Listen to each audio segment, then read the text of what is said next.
Hi guys, welcome to fearless squadron.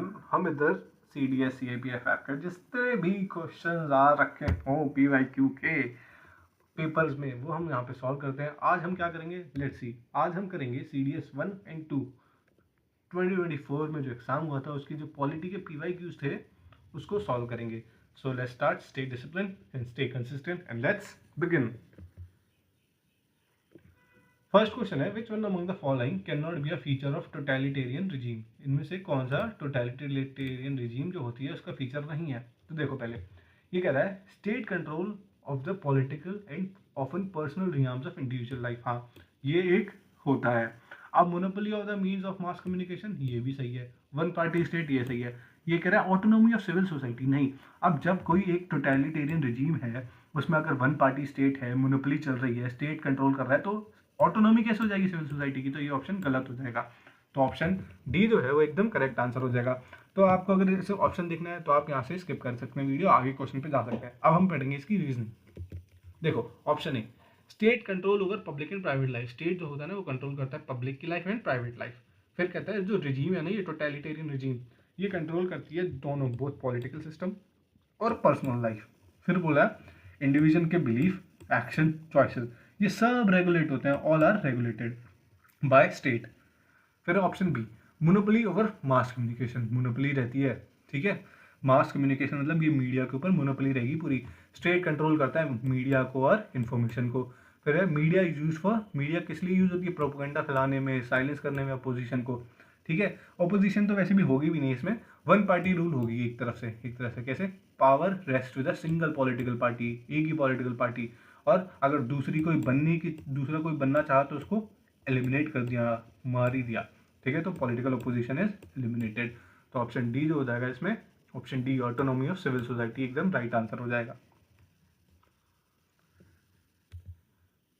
फिर है next question, कह रहा है under part 3 of the constitution of India, जो थर्ड पार्ट है कॉन्स्टिट्यूशन का, ये गारंटी करता है individual can enforce rights guaranteed by this part, ठीक है। इंडिविजुअल को राइट्स मिले, they are violated by the guaranteed by this part when they are violated by the action of a government authority. अगर इनका कोई violation होता है, action violation होता है गवर्नमेंट अथॉरिटी के द्वारा। तो फिर under part 3 of constitution, individual can enforce rights, individual enforce कर सकता है वो अपने right guaranteed by this part, अगर ये तो वायलेटेड हो या कोई एक्शन ही नहीं ले रही हो गवर्नमेंट अथॉरिटी, कोई इन एक्शन ही नहीं ले रही, या तो वायलेशन हो या तो कोई एक्शन नहीं ले रही हो। तो आइए देखते हैं इसका ऑप्शन। दोनों ऑप्शन इसमें जो है वो करेक्ट है। ऑप्शन सी जो हो गया इसमें, ऑप्शन सी, सी जो है राइट आंसर हो गया। अब पढ़ते हैं कैसे। देखो भाई, पार्ट 3 जो है कॉन्स्टिट्यूशन का, फंडामेंटल राइट देते हैं जो कि एनफोर्सेबल है, एकदम सही। इसमें ना स्टेट दे रखा है, एक स्टेट। आर्टिकल 12 ही पढ़ोगे ना पहले ही, 12 to 35 है ना, 12 से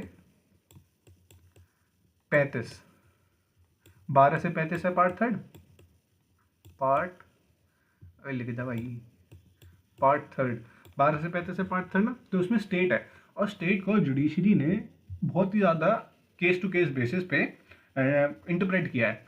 तो इसीलिए ऑप्शन जो 1 एंड 2 दोनों करेक्ट है। Supreme court has held the fundamental rights can be violated both through direct state action. देखो, डायरेक्ट स्टेट एक्शन से भी वायलेट हो सकते हैं फंडामेंटल राइट्स, या through failure to act where the state is under a legal duty to do so. या देखो, या तो डायरेक्ट एक्शन करा स्टेट ने, उससे वायलेशन हो गया, या स्टेट को कुछ ऑब्लिगेशन करना था, कुछ लीगल एक्शन लेना था, लेकिन स्टेट ने नहीं किया, उससे भी तो वायलेशन हो गया। तो इसलिए ऑप्शन सी जो है एकदम करेक्ट आंसर हो गया। फिर कहता है which one of the following statement with respect to the legal aid, legal aid के मतलब जो लीगल एड मिलती है, कानूनी सलाह, सहायता, उसके बारे में क्या सही है? Under the constitution of India it is given under the DPSP। देखो, किसी को पता होगा ये 39A में है। अब किसी को ये नहीं पता हो कि DPSP किस में आती है, तो गलती हो जाएगी यहाँ पे, ठीक है। Let's start. फिर it is the duty of the police to inform the nearest legal aid committee. Oh, क्या पुलिस की ड्यूटी किसको है? लीगल एड कमिटी को है, कि पुलिस को उस इंसान को बताना है, उसके फैमिली मेंबर को, कि ग्राउंड्स ऑफ अरेस्ट? यहाँ देखते हैं क्या है आंसर। तो ऑप्शन ए जो है वो करेक्ट है। क्यों है? Let's start. देखो, right to free legal aid एक एसेंशियल कॉन्स्टिट्यूशनल सेफगार्ड है, ठीक है। स्टेटमेंट वन करेक्ट है, क्यों? देखो बोला था आर्टिकल 39A डायरेक्ट करता है स्टेट को कि वो इक्वल जस्टिस दे, सबको ही इक्वल जस्टिस मिलना चाहिए। कैसे मिलेगा? फ्री लीगल एड दीजिए आप, जिनके पास पैसे नहीं है, कोई डिसेबल है या फिर कोई इकोनॉमिक पुअर है, तो उसको आप फ्री लीगल एड दीजिए। ठीक है, ये हो गया option correct. Statement two incorrect है। कैसे? सेक्शन 50 जो है ना सीआरपीसी का, जो अब बदल चुका है, सीआरपीसी बदल गई है, आईपीसी बदल गई है, आईपीसी बीएनएस हो गई है, सीआरपीसी बीएनएसएस हो गई है। Supreme court rulings that arrested person, कौन होगा? Arrested person be informed. क्या? ग्राउंड ऑफ अरेस्ट बताइए, राइट टू बेल बताइए, right to free legal aid बताइए। यहाँ पे क्या है? State the duty of police to inform the nearest legal aid committee, committee नहीं, उस पर्सन को। कौन सा केस था? अगर कभी, ऐसे तो पॉलिटी में नहीं पूछते ज़्यादा, हुसैनारा खातून का जो केस था, हुसैनारा खातून वर्सेस यूनियन ऑफ इंडिया पूरा था केस का नाम, उसमें बोला था कि free legal aid as a part of article 21 है हमारा, ठीक है ना। इसीलिए आपको अथॉरिटीज़ को फैसिलिटेट करना पड़ेगा, कि आपको बताना पड़ेगा कि आपने अरेस्ट कर लिया है, उसके राइट हैं बेल के, right to free legal aid है। इसलिए ऑप्शन 1 जो है वो करेक्ट हो जाएगा इसमें आंसर। फिर है in India the special marriage act protects an individual if one enters into an inter religious marriage. Special marriage act बचाता है अगर कोई इंटर रिलीजियस मैरिज हो जाए तो। फिर right to marry a person of one's choice, अपने इच्छा का इंसान से शादी करना एक फंडामेंटल राइट है आर्टिकल 21 का। फिर कहता है UDHR, what is UDHR? Universal declaration of human rights also resonates marital rights of every adult consenting individual, ये भी इसको अलाउ करता है। तो कौन सा ऑप्शन सही है? तो ऑप्शन सी जो है, तीनों 1 2 3 ऑल आर करेक्ट। तो देखिए अब स्पेशल मैरिज एक्ट जो होता है 1954 का, वो अलाउ कर रहा है interfaith intercaste marriages without requiring conversion. आपको कन्वर्जन की भी जरूरत नहीं है, ठीक है, आप आराम से इंटरफेथ या इंटरकास्ट मैरिजेस कर सकते हैं। फिर कहता है supreme court has recognise the right to marry. अब सुप्रीम कोर्ट ने भी रिकॉग्नाइज किया इसको अंडर आर्टिकल 21 के। अपने आप का, अगर आपको किसी को इंसान पसंद है तो आपका ये राइट है, आप उससे आप शादी कर सकते हैं ऑफ योर ओन चॉइस, ठीक है। फिर कहता है this aligns with article 16 of the UDHR, ये जो कह रहा है ना universal declaration of human rights, इसका भी एक वो है आर्टिकल 16, ये भी बोलता है, ये भी गारंटी करता है राइट ऑफ कंसेंटिंग एडल्ट। अगर अडल्ट कंसेंटिंग एडल्ट हैं तो वो मैरी कर सकते हैं, कोई भी डिस्क्रिमिनेशन नहीं होगा बेस्ड ऑन रिलीजन, रेस या नेशनैलिटी के। तो ऑप्शन सी जो हो गया वो करेक्ट हो गया ऑप्शन।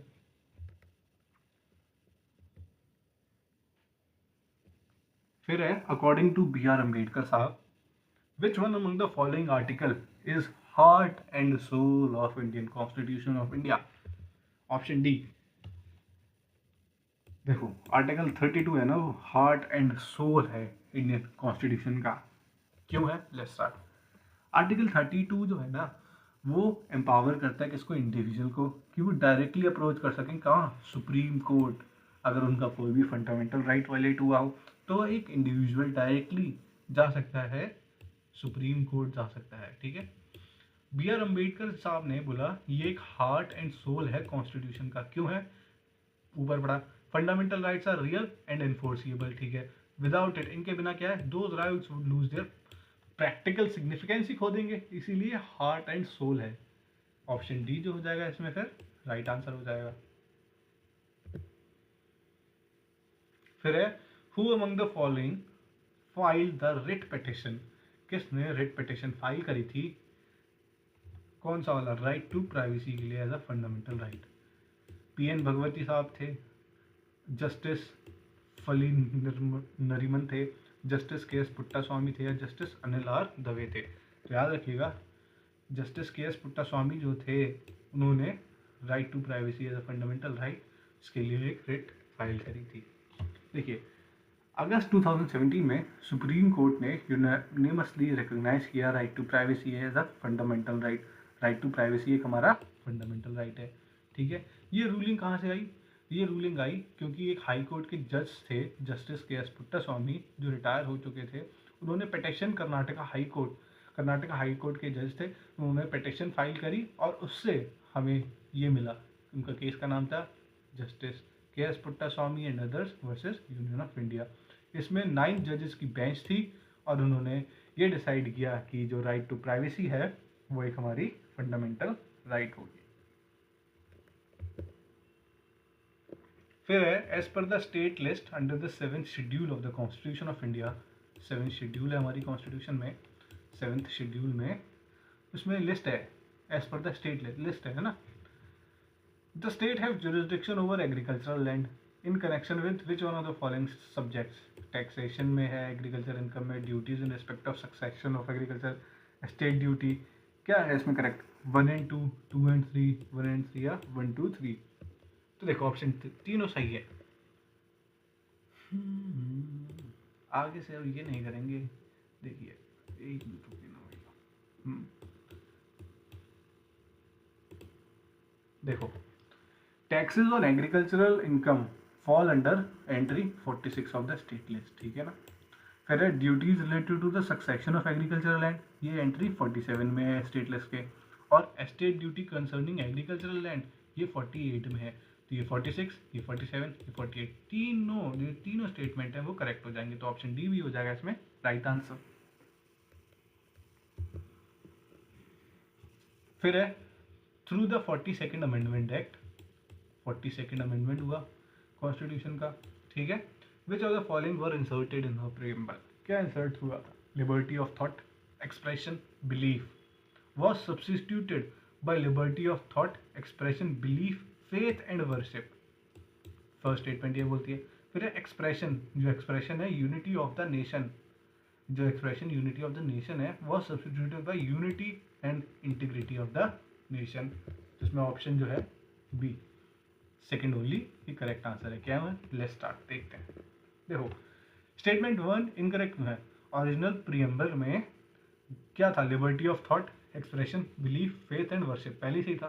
अब ये क्या कह रहे हैं? Liberty of thought, expression, belief, substitute कर दिया liberty of thought, expression, belief. नहीं, ये तो पहले से ही था। 42nd अमेंडमेंट एक्ट ने ये चेंज नहीं किया। स्टेटमेंट 2 सही है। As the 42nd amendment replace unity of the nation को हमने रिप्लेस किया किससे? Unity and integrity of the nation. तो इसलिए ऑप्शन 2 जो है वो करेक्ट है।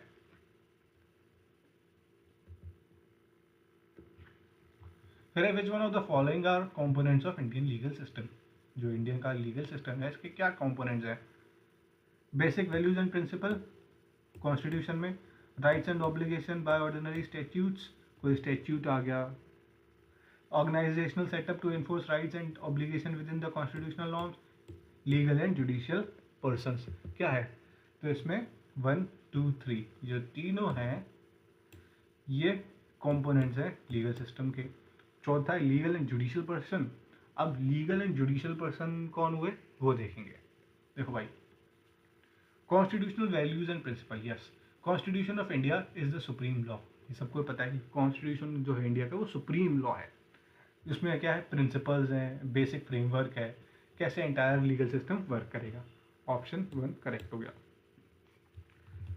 Rights and duties under ordinary law. अब एक स्टैट्यूज होते हैं, पार्लियामेंट भी बनाते हैं कुछ लॉ, स्टेट लेजिस्लेचर बनाते हैं, तो वो बताते हैं कुछ स्पेसिफिक राइट्स होते हैं, कुछ ऑब्लिगेशंस होती हैं सिटीजन्स के जो रह रहे हैं ऑर्गेनाइजेशंस के। स्टेटमेंट 2 भी सही है। फिर है एनफोर्समेंट इंस्टीट्यूशंस, जैसे जुडिशरी हो गया, एनफोर्स करती है ना, ये लॉ बना दिया है ना, किसने? लेजिस्लेचर ने लॉ बना दिया, एग्जीक्यूटिव ने एग्जीक्यूट कर दिया। जुडिशरी क्या करेगी? उसको जुडिशरी देखेगी कि हाँ सब कुछ सही चल रहा है, एनफोर्स कर हो गया। तो यहाँ जुडिशरी, एनफोर्समेंट इंस्टीट्यूशन जैसे जुडिशरी, पुलिस, अदर एजेंसी, जो अदर एजेंसीज होती हैं वो करती हैं कि लॉज और कॉन्स्टिट्यूशनल नॉर्म्स जो हों वो इम्प्लीमेंट हों, जैसे इम्प्लीमेंट किए थे वैसे इम्प्लीमेंट रहें, है ना, और कॉन्स्टिट्यूशन अपहेल्ड रहे। फिर legal and judicial entities, legal and judicial entities, while entities such as corporations और जजेस function within the legal system, ये उसके अंदर ही काम करते हैं, लेकिन they are not fundamental components. ये एक फंडामेंटल कंपोनेंट्स नहीं है, ठीक है ना। इसीलिए ऑप्शन सी में 4th वाला करेक्ट नहीं है। फिर है ये तो मतलब पूछ लिया था, 100 में से एक बार पूछ लेते कभी कभी। Flag code of India supersede the flag code nation, whereas state emblem of India is an adoption of the learned capital of Ashoka at Sarnath. तो इसका बोथ 1 and 2 सही है। फिर बोलता है which one of the following areas has been exempted from the citizenship amendment act 2019। कौन सा? Ladakh, Jammu Kashmir, 6th schedule या 5th शेड्यूल? देखते हैं, लेट्स स्टार्ट। जो 6th शेड्यूल एरियाज हैं उनको क्या करा गया है? एग्जेम्पशन दिया गया है सिटीजनशिप अमेंडमेंट एक्ट 2019 से। देखो, सिटीजनशिप अमेंडमेंट एक्ट 2019 प्रोवाइड करता है पाथवे। क्या करता है? Provide pathway to Indian citizenship for prosecuted minorities. किसको? हिंदूज को, सिख्स को, Buddhist, Jains, Parsis and Christians from कौन से देश? अफगानिस्तान, बांग्लादेश, ठीक है, and Pakistan who entered India और ऑन और बिफोर दिसंबर 31, 2014। ठीक है। However, the act excludes certain regions from its coverage। तो वो रीजन क्या है? 6th schedule area. 6th schedule area जो है वो एक्सक्लूडेड है इससे। ऑप्शन सी इसलिए करेक्ट आंसर हो जाएगा इस क्वेश्चन का। अब देखो, फिर वही, वेट अ मिनट, इसको हम थोड़ा क्लियर करते हैं जिससे कि हम ये पढ़ सकें। अब देखो, एरियाज एग्जेम्प्टेड फ्रॉम CAA। अब देखो, ट्राइबल रीजन इन असम, मेघालय, मिजोरम, त्रिपुरा, ये जितने भी है ना 6th शेड्यूल में, तो ट्राइबल रीजन कहाँ पे हैं? असम में है, अगर मेघालय में है, मिजोरम में, त्रिपुरा में, तो ये एग्जेम्प्टेड है। Region under the inner line पर ILP सुना होगा आपने, इनर लाइन परमिट चाहिए होता है अगर हमें ईस्ट में जाना हो, sorry east just to west, हाँ सही है। तो फिर ये है ईस्टर्न बंगाल फ्रंटियर रेगुलेशन 1873 था। तो ये जो इनर लाइन है यहाँ भी, as a result individuals from the specified communities living in or moving to these areas are not eligible for citizenship under the CAA। तो हमने ये पढ़ा गया कौन से हैं? असम के ट्राइबल एरियाज, मेघालय के ट्राइबल एरियाज, मिजोरम के एंड त्रिपुरा के।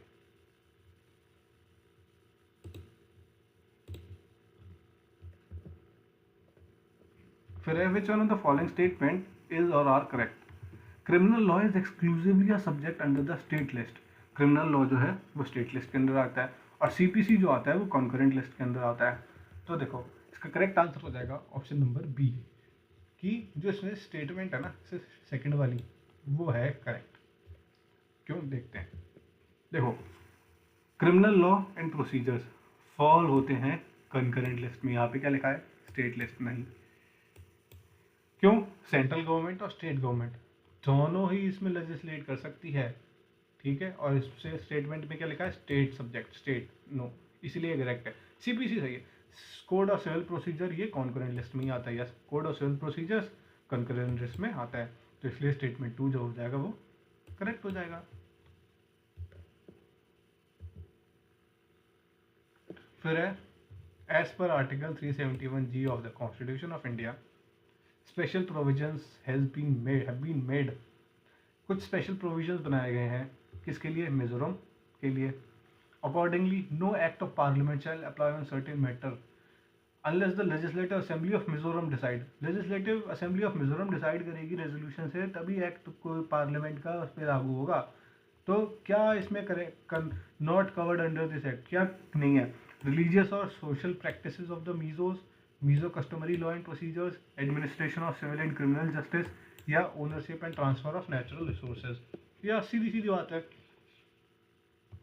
नेचुरल रिसोर्सेज आजकल वैसे भी बहुत ये मुद्दा छाया हुआ है अरावलीज का, तो इसलिए आर्टिकल 371G जो है एक स्पेशल प्रोविजन बनाता है मिजोरम के लिए कि जो कुछ एक्ट्स हैं apply to the state only if. कुछ एक्ट्स तभी होंगे जब उसकी स्टेट जो मिजोरम है वो उसकी जो स्टेट लेजिस्लेटिव असेंबली है वो अप्रूव करेगी, ठीक है। Ownership and transfer of natural resources not cover under article 371G।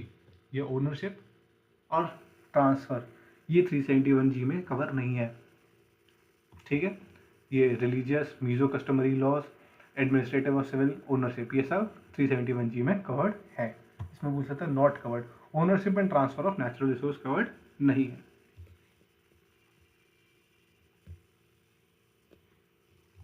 फिर है IT एक्ट पूछ लिया यहाँ पे इन्होंने, ठीक है। IT एक्ट के लिए, IT एक्ट जो है क्या है? This act provides that electronic signature is legally valid. E signature होता है इलेक्ट्रॉनिक सिग्नेचर, जो आप हैंड रिटन सिग्नेचर करते हैं उससे डिफरेंट होता है, ठीक है, electronic signature is legally valid as manner is handwritten signature, equally valid होता है क्या, ये पहला बोलता है। फिर है both the central government and state government have been given the power to make rules with respect to electronic signature. तो इसमें जो ऑप्शन 1 है वो करेक्ट आंसर है। स्टेटमेंट 2 करेक्ट क्यों नहीं है देखते हैं। ये तो सही है, सेक्शन 3 जो है IT एक्ट का वो इलेक्ट्रॉनिक सिग्नेचर पे इक्वल रखता है, इक्वल फुटिंग पे। स्टेटमेंट 2 इनकरेक्ट है, क्यों, क्योंकि सिर्फ सेंट्रल पावर, जो सेंट्रल गवर्नमेंट है उसके पास पावर है कि वो रूल्स बना सके रिगार्डिंग इलेक्ट्रॉनिक सिग्नेचर्स के। ठीक है, कुछ क्वेश्चन होते हैं जो 1-2 आ जाते हैं कहीं ना कहीं से, तो फिर अगर नहीं आता, मतलब ये CDS वाले बच्चों को कम ही पता होगा, जो लॉ कर रहा है, लॉ स्पेशली वो पढ़ता है IT लॉ, CRPC, CPC, इसीलिए।